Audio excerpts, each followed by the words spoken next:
Magandang umaga po kapamilya, ito po si Father J-Boy at tayo na po at magkapet pandasal. Meron akong kwentong narinig ko sa isa sa mga guro sa high school. May isang batang gumawa ng bangkang kahoy.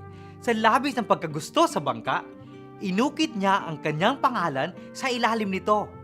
Araw-araw, nilalaro niya ang bangka at habang tumatagal, sobra itong napamahal sa kanya. Isang araw, pinaanod niya ang bangka sa ilog. Wari niya, handa na ito sa agos. Sa kasawing palad, tinangay ng malakas na agos ang bangka at nawala na ito sa kanyang paningin. Hinanap niya ito sa mga nagdaang araw hanggang nakita niya ito sa isang tindahan.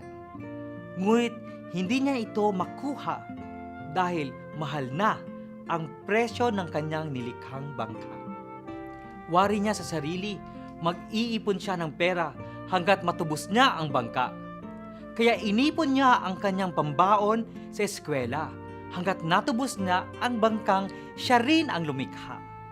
Mga kapamilya, tayo ang bangkang kahoy. Nilikha at minahal tayo ng Diyos.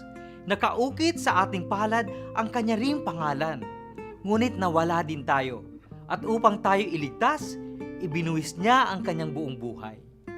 Pagdasal nating suklian ito sa pamamagitan ng pagtulong mailigtas ang kapwa sa kahirapan o kaya'y sa pagkamangmang. Magandang umaga po.